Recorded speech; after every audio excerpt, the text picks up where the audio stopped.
Do you want to be ahead of the game for the latest in arts, music, cuisine, and entertainment across the Middle East's most dynamic capital cities? Al Monitor is proud to launch our City Pulse newsletters, focused exclusively on local news, starting in Riyadh, Dubai, Istanbul, and Doha. Each week, our on-the-ground writers in these cities cover the latest cultural happenings and trends, so you have everything you need to know for the best local experiences. To subscribe for free, go to almonitor.com, that's al-monitor.com, and sign up on our newsletter page.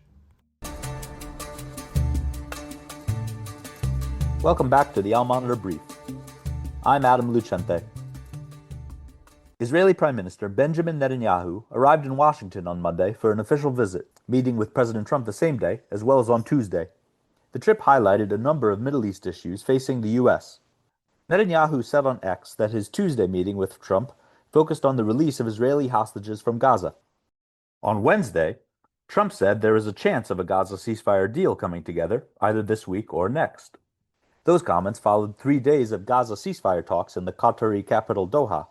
Hamas said in a statement on Wednesday that they remain committed to reaching a deal, but an agreement remains elusive.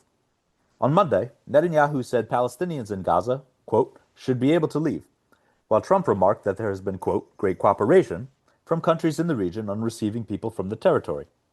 The comments echoed Trump's February remarks that the U.S. would take over Gaza and remove Palestinians from the area, a proposal that was widely rejected by both Palestinian leaders and Arab states, and that Trump later backed away from. The same day, Trump said that new nuclear talks with Iran have been scheduled, and that Iran, quote, wants to talk. But the Iranian Foreign Ministry denied they had requested a meeting with the U.S.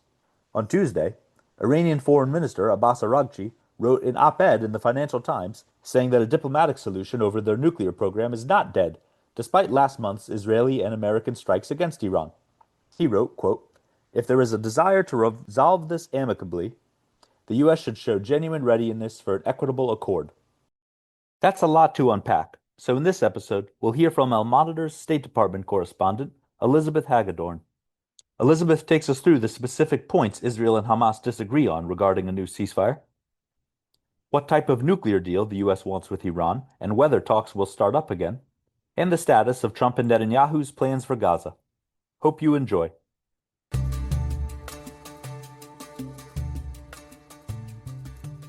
Elizabeth, welcome back to the Al Monitor Brief. Hi, Adam. Thanks for having me.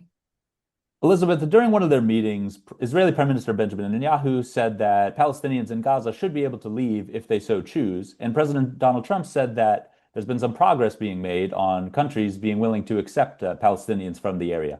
Is this seen as a serious proposal, or are other countries in the region still opposed to it? Well, Adam, not only is the region opposed to it, but so are close allies of the United States. And of course, the Palestinians themselves have widely condemned the idea that they would relocate either voluntarily or forcibly to third countries. To rewind here, you may recall that back in February, Trump made the surprise announcement that he wanted the United States to take ownership of Gaza and redevelop it into what he dubbed the Riviera of the Middle East. At the time, Arab countries said the plan amounted to ethnic cleansing. Jordan and Egypt rejected Trump's suggestion that the Palestinians should be resettled in their countries. And Trump later walked back the Gaza resettlement plan, appearing to lose interest in it when it was apparent there was no regional support for it. Then what you had was Egypt, in coordination with other Arab states, put forward a reconstruction plan that, unlike Trump's and the Israelis, it would allow Gaza's some 2 million residents to stay put. Broadly, that plan called for Gaza to be governed for 6 months by a committee of technocrats before the eventual return of the Palestinian Authority to Gaza. But the major criticism of that plan is that it did not adequately address the challenge of how to disarm or de-radicalize what remains of Hamas.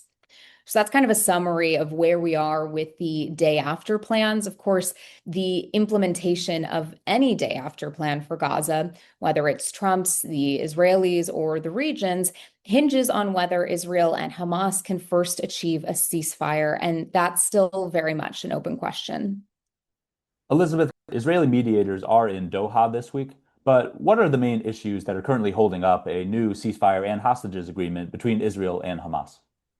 It's the same fundamental issues that have plagued the negotiations since day one. Hamas is seeking a guaranteed end to the war and the full withdrawal of Israeli troops, while Benjamin Netanyahu and the Israeli government say the fighting must continue until Hamas is fully destroyed. The American proposal on the table for a 60-day truce does not appear to resolve that impasse. Israel has agreed to it, but Hamas is holding out. I spoke yesterday with a spokesperson for the militant group who said the current proposal offers no assurances that the war will end once the initial truce is over. He said that Hamas will not be presenting a counter proposal because its views on the matter are well known. That said, the Trump administration is sounding pretty optimistic about the likelihood that Hamas and Israel can agree to a ceasefire, possibly as soon as the end of this week. That was the timeline shared by Steve Witkoff yesterday. But Adam, we've been down this road before of the parties claiming progress in the talks, only for them to ultimately break down. So I think we'll have to wait and see what all comes out of this visit by Prime Minister Netanyahu. Don't go anywhere. We'll be back with Elizabeth Hagedorn after this break. Today's transformation of the Middle East is at the center of global geopolitics. Whether you're an analyst, diplomat, executive, or academic, you need the best reporting and analysis to understand what's really happening on the ground and what it means for the world. Al-Monitor is the award-winning independent leader in Middle East news. From Riyadh to Beirut, Abu Dhabi to Doha, and Baghdad to Tehran, our team of over 100 expert journalists report daily on the top stories driving the regional trends. Download our mobile app and subscribe to Al-Monitor to follow what leaders and decision makers are reading every day. Go to almonitor.com, that's AL-MONITOR.com, and use promo code POD25, POD25, for a discount. Okay, we're back. Elizabeth, there's been a lot of back and forth on this trip about the Iranian nuclear file, specifically whether talks will recommence between U.S. and Iran on the issue. Where do things stand on that? Is it possible that the U.S. and Iran may return to the negotiating table in the near future? It's definitely possible, but as far as where things stand, we don't yet know. This week, Trump said that Iran was actively seeking negotiations on a new deal with the United States. A day later, the Iranians came out and denied that they ever requested new talks. I think the reality lies somewhere in between. I know from my reporting that Qatar is trying to arrange talks between the two sides, but nothing has been scheduled yet. I think the big question is, what will these talks cover? Trump's top negotiator, Steve Witkoff, has said that following the U.S. bombing of Iran's nuclear sites, the administration is now seeking what he dubbed a comprehensive peace deal with Iran. But he has not detailed what that might look like. One can presume that the Trump folks are looking for a long-term agreement with Iran that would not only cover what remains of the nuclear threat, but also Iran's missile program and network of regional proxies.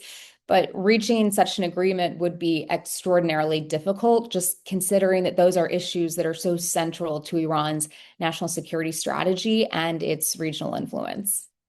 Elizabeth, thanks a lot for your time, and we look forward to more of your reporting from Washington. Thanks, Adam. Thanks for listening to the Al-Monitor Brief. Be sure to follow Al-Monitor for more on the stories impacting the Middle East. Until next time, I'm Adam Lucente.